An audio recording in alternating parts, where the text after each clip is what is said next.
Le président de la République reçoit en audience le président et les membres du bureau exécutif de l'Union nationale du patronat mauritanien.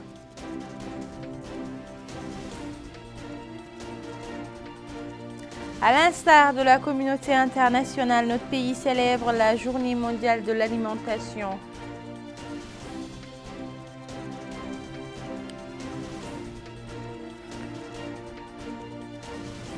Branchement anarchique des câbles électriques, un danger pour les populations, mais également une nécessité pour ces derniers.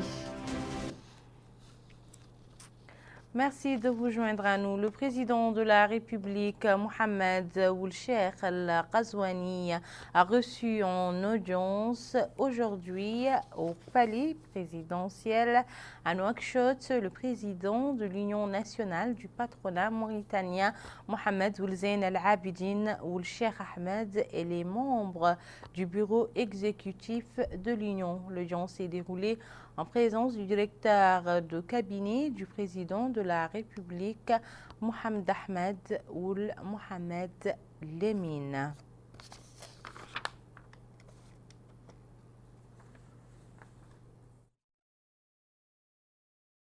D'audience, Mohamed Ould Zeyn Al Abidine Ould Cheikh Ahmed a indiqué que le président de l'Union nationale du patronat mauritanien et les membres de son bureau exécutif sont honorés par l'audience que leur a accordée le président de la République, Mohamed Ould Cheikh Al Ghazouani, à qui ils ont présenté les préoccupations et les problèmes du secteur privé qui ont été définis suite à une consultation avec les fédérations représentant tous les secteurs économiques du pays, ajoutant que la rencontre a été l'occasion de présenter l'UNPM et les efforts qu'elle déploie dans l'évolution du secteur privé ainsi que sa contribution au développement économique de notre pays. Le président de l'Union nationale du patronat mauritanien a aussi précisé que le président de la République a présenté la vision pouvant régler actuellement certains problèmes. Activité parlementaire à présent dans ce journal. Le président de l'Assemblée nationale, Cheikh Ould Baya, s'est entretenu aujourd'hui avec l'ambassadeur du sultanat d'Oman dans notre pays, son Excellence Cheikh Saïf Ben Hilal Ben Ali El Amri. Les entretiens ont porté sur les relations de coopération unissant nos deux pays ainsi que les voies et moyens permettant de les renforcer davantage, surtout dans le domaine parlementaire. La conférence des présidents de l'Assemblée nationale s'est réunie aujourd'hui à Nouakchott sous la présidence du député Cheikh Ould Baya, président de l'Assemblée nationale. Au cours de la réunion, la conférence a programmé une plénière consacrée au renouvellement des instances de l'Assemblée nationale.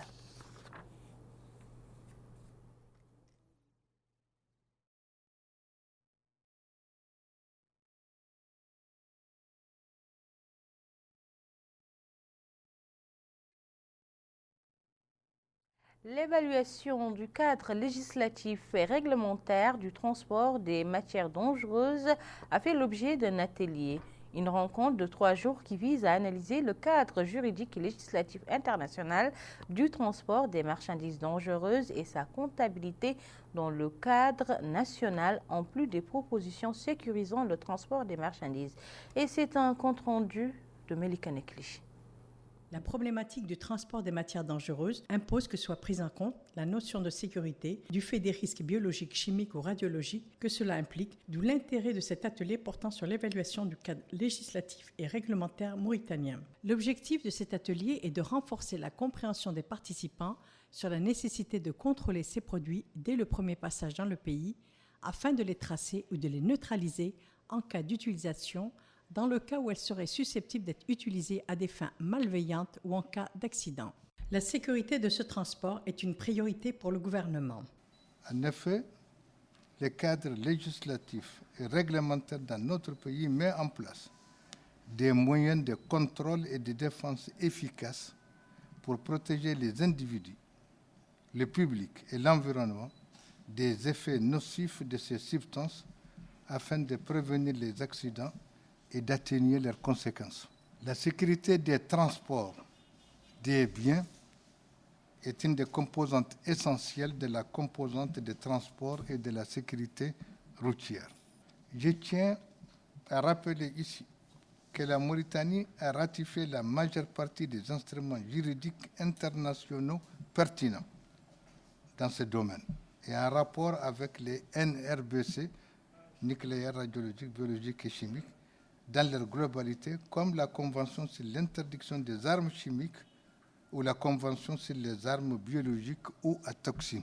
Quant au représentant du bureau régional de NRBC, il a mis l'accent sur les centres d'excellence de l'Union européenne pilotés par Expertise France, l'opérateur technique. Et c'est la raison pour laquelle nous sommes ici aujourd'hui, la stabilité, la sécurité internationale et la paix.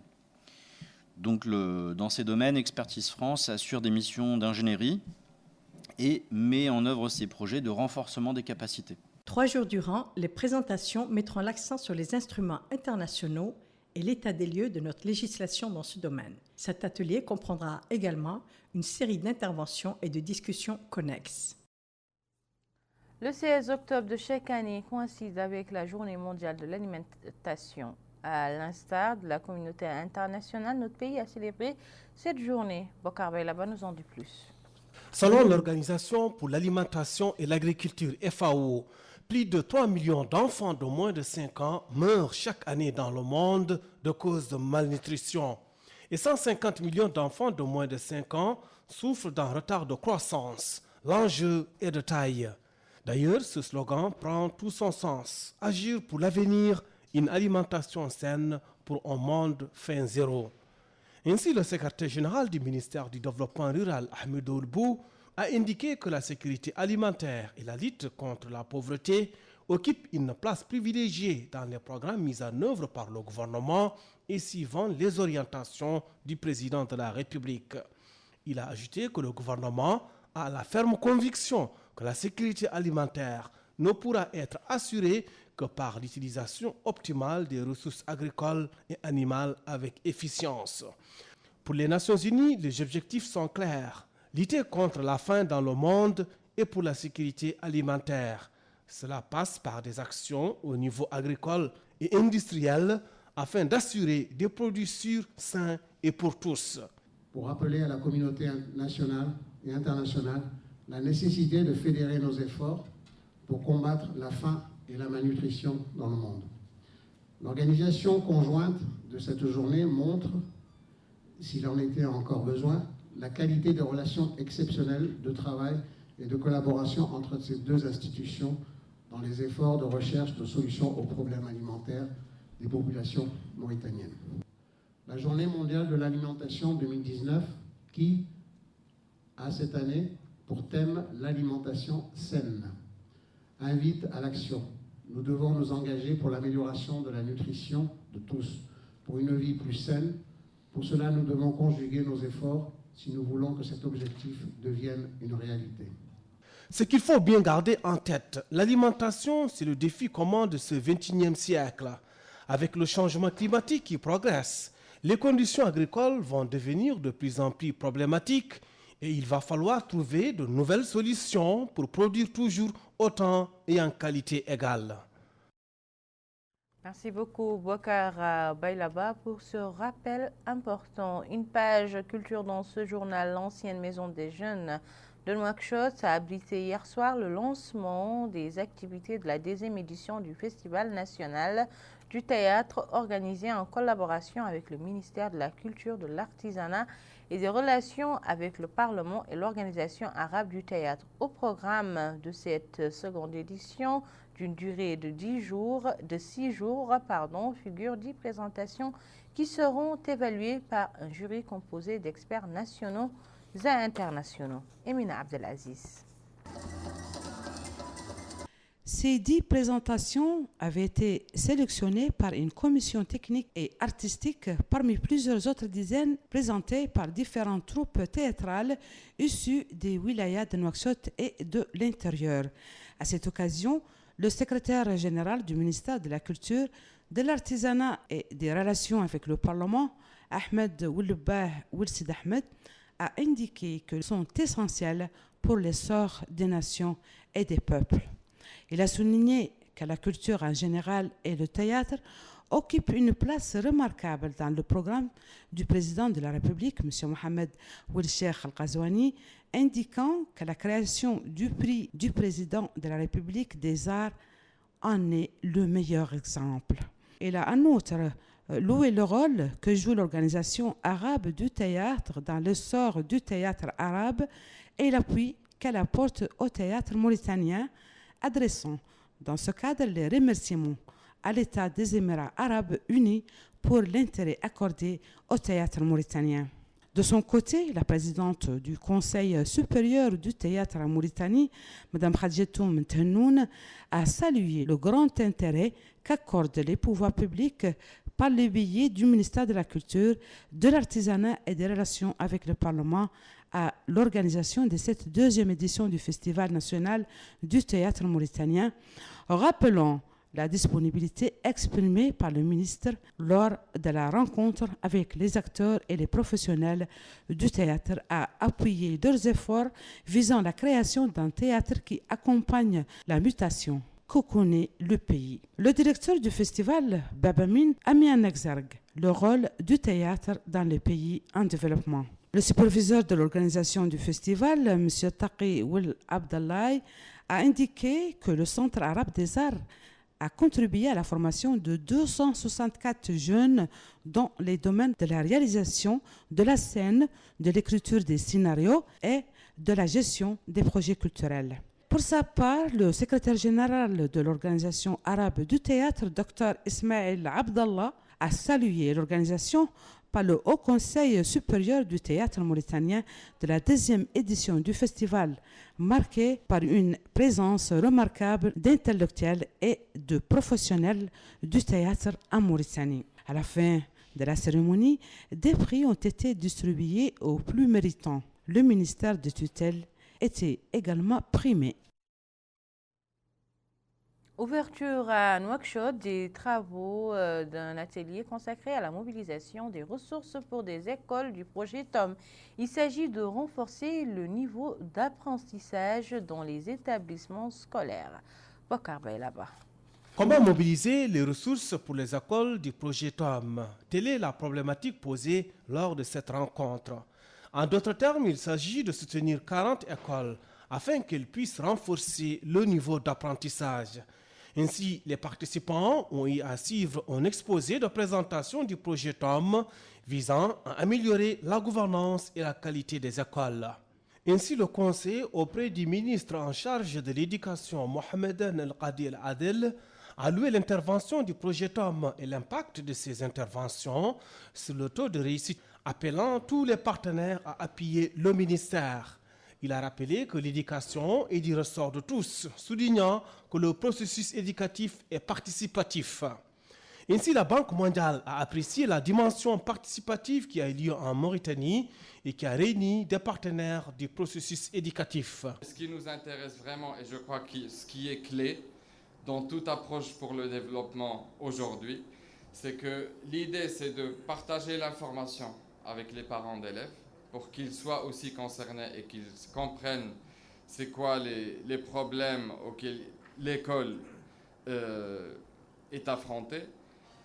Et grâce à ses parents et à la famille de l'école, la famille qui regroupe tous les directeurs, les enseignants, les parents et les élèves, c'est à eux d'identifier leurs problèmes et de demander en fait à ce qu'on réponde à leurs demandes et à leurs attentes. Ce qui fait comme société, c'est à nous de nous organiser pour répondre à ces demandes parce que c'est les générations futures, c'est le futur de ce pays et le futur de nous tous comme citoyens du monde. Le projet TOM est axé sur l'établissement d'un système pour le suivi participatif, l'appui à un dialogue constructif entre le gouvernement et la société civile afin d'améliorer les résultats dans le domaine de l'éducation, entre autres.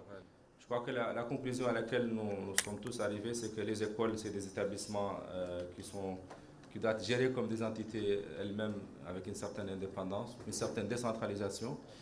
et que notre objectif, c'est que chaque école ait un budget au niveau local et que les parents d'élèves, les directeurs d'école, les enseignants, l'environnement de l'école, les inspecteurs, l'administration locale et les communes se concertent dans le cadre de comités participatifs pour une meilleure gestion de cette école-là.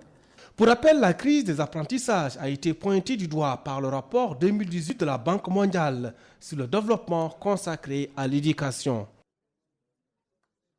À Nouakchott, les branchements anarchiques des câbles de transport d'électricité sont nombreux dans certains quartiers. Les habitants expliquent être dans l'obligation de faire recours à ces branchements malgré le danger qu'ils constituent. Abdullah Damaba.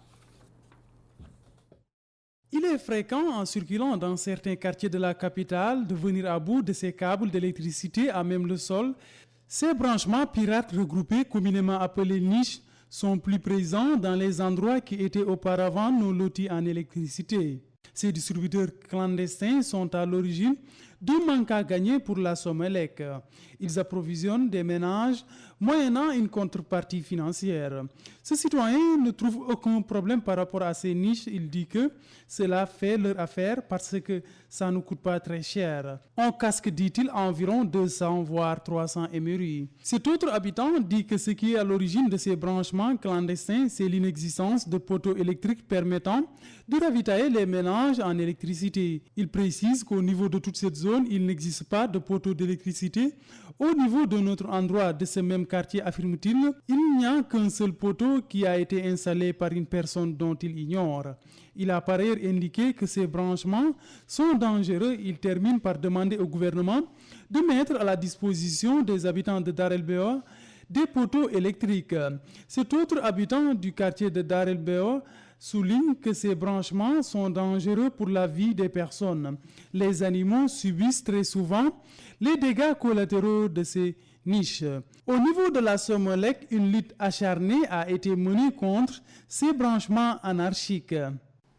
Depuis 2018, on a encore entamé une large campagne de démantèlement de ces niches, accompagnée d'une campagne de branchements sociaux facilités pour les zones très diminuées. D'ailleurs, c'est la zone de Tarhil, Aravat, Carrefour, Riyad. On a entamé une zone de branchement sociaux facilité. À 10 000 ouguiya, on fait le branchement à 10 000 ouguiya, tout compris, matériel, compteur, tout, panneaux, exécution, main-d'œuvre, tout ça, avec une procédure accélérée, ce qui nous a permis de faire depuis mai 2018, d'atteindre le nombre colossal de 14 000 branchements réalisés dans ces zones. La Somelec compte continuer dans les semaines qui suivent dans les zones de Dar Naïm, Théert, pour éradiquer ces phénomènes. La loi l'interdit, l'État est contre ce phénomène, la Somelec lutte contre ça et je conseille aux populations de ne pas traiter avec ces revendeurs. Certes, l'accès à l'électricité est une nécessité, il reste que ceux qui s'approvisionnent grâce à ces niches courent un grand risque pour leur vie. Ces branchements peuvent occasionner des incendies ou être à l'origine d'électrocutions. La décision du gouvernement de lutter contre les faux médicaments a été bien appréciée par les citoyens qui ont souffert de longues années de ce fléau. L'opération sera longue et difficile, mais elle s'impose pour mettre un terme à l'anarchie qui règne dans le secteur. Les médicaments falsifiés, un fléau que le ministère de la Santé compte éradiquer. Les citoyens mauritaniens qui se rendent à la recherche de soins ici au niveau de l'hôpital national se disent heureux de cette décision qui contribuera à l'amélioration de la santé des populations. Cet homme affirme que la lutte contre les médicaments falsifiés est une très bonne chose. Un avis que partage cette femme qui se dit satisfaite de cette décision. Les médicaments falsifiés ou périmés n'auront plus leur place dans notre pays. Un sentiment de quiétude accompagne cette décision.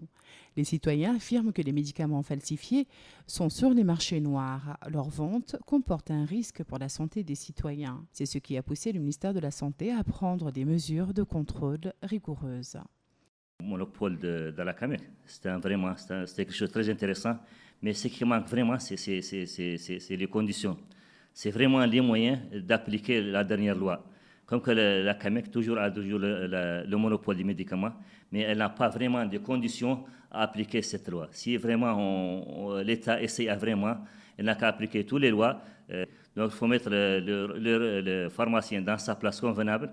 Les contrevenants encourent de fortes représailles allant jusqu'à la prison. Merci beaucoup Rabia Deda. Ce journal est à présent terminé. Je vous en rappelle les titres. Le président de la République reçoit en audience le président et les membres du bureau exécutif de l'Union nationale du patronat mauritanien.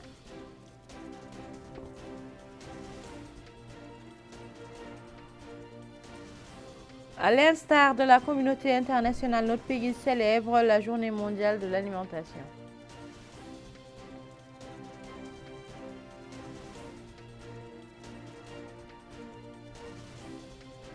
Branchement anarchique des câbles électriques, un danger pour les populations, mais également une nécessité.